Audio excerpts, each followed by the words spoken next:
All right, so we got one main idea today, and that's to talk through my dummy-proof recording simple routing setup, right? I kind of mentioned it in one of my other videos, but I felt as if I didn't really do it justice, and I'm hoping by sharing the setup, it might kind of spark an idea for you to go and make a little bit more music or kind of change things up and hopefully make things a little simpler, right? So the big main thing that's happening is that my whole studio is getting routed into the SP404 Mark II first, and then from there going into the Digitakt. But the most important part about that is that the Digitakt's left and right output, which is also going into my audio interface, is not a part of that signal. Reason being is because if I want to use SkipBack, I want to make sure that all my drums and everything that's on the Digitakt is not also going into that recording. Because if I were to kind of play something in, right, I can then just go and hit mark, which will activate the SkipBack feature, which then just lets me listen to whatever I was just playing. So this is kind of the big idea I had, was I just wanted to jam and have something always recording, but kind of recording over itself, and then allow me to go and grab that. But it doesn't just stop there. So the way this setup is really working is if I just go and I start something fresh. So I just loaded up a new pattern, loaded a kit, put in a simple drum beat. This is clocking it, right? Maybe I don't want this just yet. I can just turn that off. But what I can do here is jam here. All right, that's a little too high.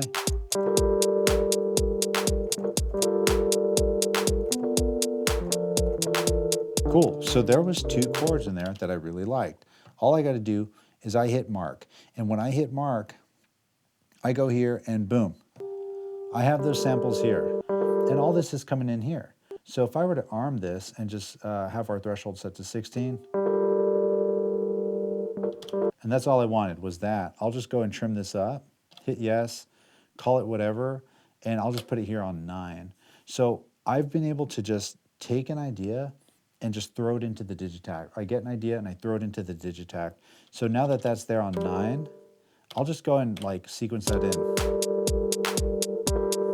And then maybe I can go into the chromatic mode.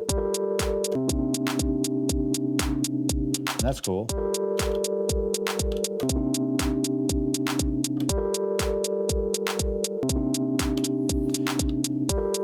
And now, I know we're in G. I'll just bring up our bass. And back on here, we got to exit our loopback or skip mode. I don't like that note. And B is going a little too hard.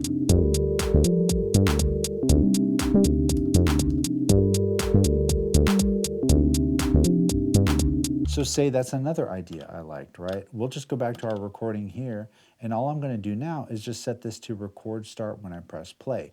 Nothing else is happening, but if I press play now, oh, of course I gotta arm it. Now that's being recorded into here. And cool, we grabbed it. So I can turn this off, I can turn this off. We have the recording of the bass. Does that make sense? So now I can just save this and call it whatever and put it onto 10. Bada bing, bada boom. Now I'm just throwing ideas here just as I go. I'm not really thinking too much. I can chop them up later. I can do whatever I want later, but for the time being, I just want to get ideas onto the Digitakt as fast as possible. And see, look, that already invited a new idea, right? Which is that it plays for one bar and then stops. And I'll turn our amp up a little bit on that, and same with the source filter. And maybe we want to do something cool, right? We can overdrive it. And I'll cut out some of its lows. 4. But check this out. So now I can just kind of jam on this.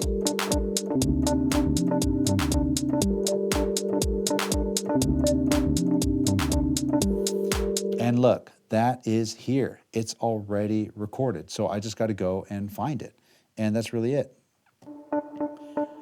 And again, I just start throwing ideas onto the Digitakt as they come. If it's something that I know is repeatable and easy to do, I would just go ahead and just ignore the whole skip back thing and just record it in, because we have record start. And I can say, you know what, just record for 32 steps. When I press play, we'll arm it, and then I'll just turn on our metronome so I have a little bit of a count in.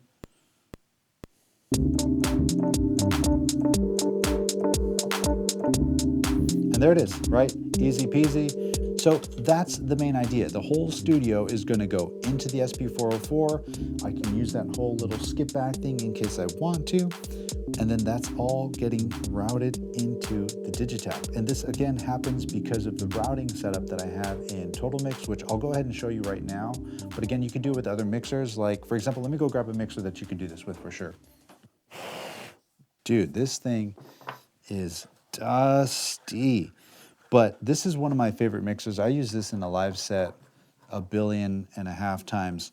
But this is the a VLZ3 Mackie mixer. This is the 802. There's the 1402 or the 1404, a bunch of different ones. But the reason I love this one is because you have this mute Alt 3/4 output. So here's your Alt output, right? So when you mute a track, it's going to come out of here instead of the main outputs. But if you want to do something similar to a setup like this, like let's pretend that the Digitakt was coming in on one and then all my gear was on all the other channels. I can have this going to my main recording, but then what I can do is utilize this aux output here. And what this aux output will let me do is have an auxiliary output. So we'll look for the auxiliary output. You can see it's here, it's an aux send, but this will then go to the Digitakt's inputs. So I can say, all right, Digitakt, don't go to yourself, but everything else, I can send it to the Digitakt.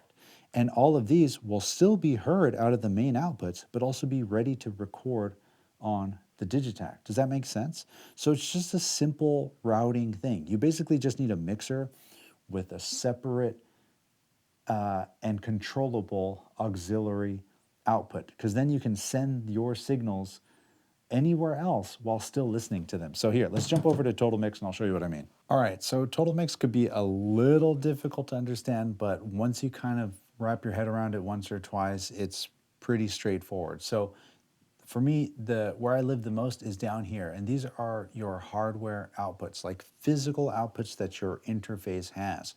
And remember on the mixer, I was trying to route like a separate output, right? Well, that's what this is. We have our headphone outputs, which is here, which is what we're listening to. But then this is labeled SP404 Mark II. It's what I labeled, but that's the actual inputs here. So I can choose this, and anytime you choose one of these things here, you're adjusting the mix for that output. So if I choose SP404 Mark II, I'm adjusting the mix of all the sounds in my studio. All these are physical inputs, and all these are software playback. Ignore that for now. But all of this is like my synthesizers. You can see I got the Digitakt, the TO5, the modular, 8.6 is just down, and then I have the CP, the Yamaha. So when I press play, we can hear everything. The Digitakt is my drums, it's right here, right?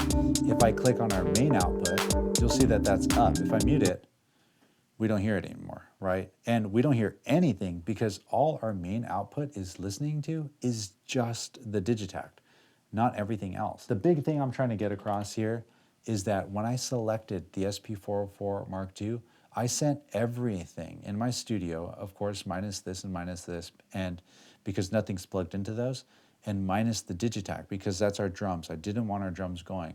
But our modular, the TO5, and the CP, they're all turned up going to the SP404's inputs. And another way to show this is if I turn down the volume on the Digitakt and I press play, and right now, what we're supposed to be hearing is the modular.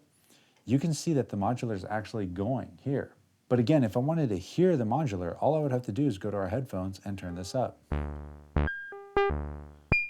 And of course it's set to mono, but you know, I don't really care about the headphone mix because I'm not monitoring through Total Mix. I'm monitoring through the Digitakt, right? So if I turn the Digitakt back up, it's there. So again, you don't need a crazy routing setup to do this. You could do this with a simple mixer. You could do this with the Blue Box, the Mackie, links to all those down below. But if you do have Total Mix, it's pretty simple. You basically just send something to your sampler. You select your sampler and you say, all right, listen to everything except my main drum machine where I'm gonna kind of put everything together. The Digitakt to me right now is kind of my main looper box. I'm almost launching clips with it at this point. It's kind of boring in a sense, but what's cool is on a setup like this, I usually have the Octatrack here, but it's at the office right now. And I'll use this modular to kind of create a ton of bass lines. And then what's dope is like, if I go here and I go and listen to my recorded samples, watch, we'll go to recorded. Look at all of these. These are all different sounds from a bunch of different songs that I've made. And what's cool about these is that I can then go and use these again in different songs. So watch, listen to some of these. That's kind of cool. What about the Teo 5? Right, or this one. Or this. Right, so what's cool is I'm slowly building this collection of sounds that I really like. I like them enough to record them, and they're on the sampler and the groove box, or whatever you want to call it, that I use the most. So the reason I really like this setup is that it's a dummy-proof recording setup because of that SkipBack feature on the SP404 Mark II, but also it's just a way that I can route my whole studio into my main box, and that's it.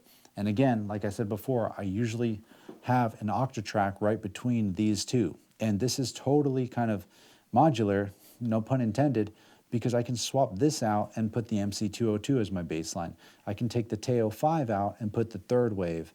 And it's still all going to my RME, but then it's still being mixed down and basically summed, I guess you can say, into the SP404, where I can apply effects before I record it into the Digitakt, or again, use SkipBack so I don't mess up by, forgetting to hit record, and then I hit record and try to play it again and I play something completely different. We've all been there. But anyway, this has just kind of been a quick little rundown. If you want me to go into details any deeper about any part of the setup, leave me a comment down below. I would love to explain it a bit more, or maybe even make another video on it. But yeah, I've been making tons and tons of tracks on here, so just to show that off, I'm going to play a couple of tracks that I've made using this setup as we roll out. Anyway, I appreciate you, my friend. Hope to see you again next week. Until then, you already know the drill. Share the love. Share the knowledge. Knowledge is power. Peace. All right, check this one out.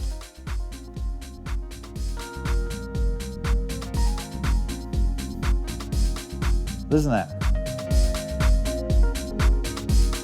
So crazy, right? That all of this is coming off of this. Or this track. Let's see what this is.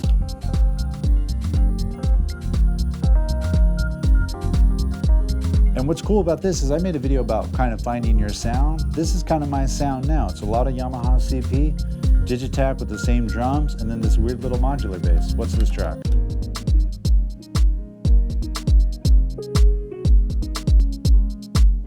Right? Then you take a sample and you could chop it up. That's why I like having this little chop shop, especially with the Octatrack. Man, I miss my Octatrack so bad. It's getting worked on. It'll be here soon.